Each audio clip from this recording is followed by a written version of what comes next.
Did that name scare you or excite you? Either way, a lot of people have a lot of really strong feelings about him. They're sometimes good, most of the time they're not so much. The main claim of this New York Times editorial is that the toxic effects of Trumpism will have to be addressed, and that is a direct quote. This is a claim of value in fact and in equal respects.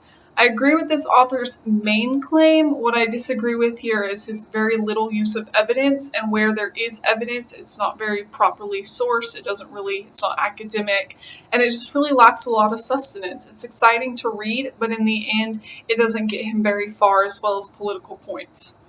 The author's first point is to prove that their claim is that Trump has already made the, quote, most obvious damage, end quote, with his policy on immigration.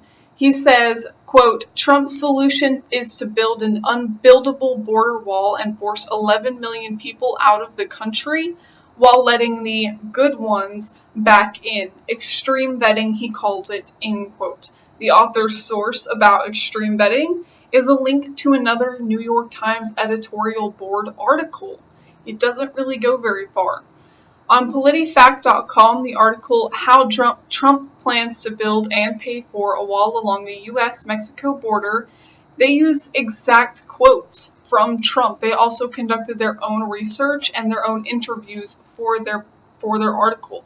And while it carries the exact same connotations and implications as the original article that I'm discussing today, it's a lot more credible. They use a lot more logos in what they're trying to say. So this article on PolitiFact was written a month before my New York Times editorial, and it took me about 2 minutes to find it with one Google search. So I'm wondering if it was that easy to find a credible source, why my author in this situation could not have sourced anything as similar. Throughout the article, my author spews biased statements about Trump and his nativism and how he, quote, promised a nation where non-natives and their children are locked outside the borders forever, end quote, but leaves no evidence for that quote.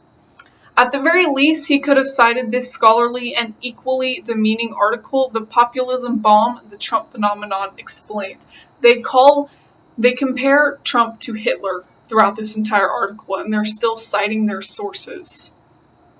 My last point is to attack the very premise of this article that, like I stated, I agree with. It is the very thing my author should have been trying to defend the most, and he really didn't. They could have at least done what this Washington Post did, which was written about a month after my article. It was entitled, Will Trump's Poisonous Politics Leave Lasting Damage? In this article, you can find numerous links to other sources. They go outside of the Washington Post, unlike this author linking directly to the New York Times editorial board. And they establish a lot more logos and ethos, even though it's essentially the exact same article. In conclusion, I agree with the article's main claim, but I believe it would have been almost too simple to cite anything that would have established any logos or ethos at all. It was much too biased, and it was too strongly worded to be something about a political situation. I pointed out 3 areas in the article that I believed had insufficient evidence, a point about immigration, biased opinions, and the entire main claim itself.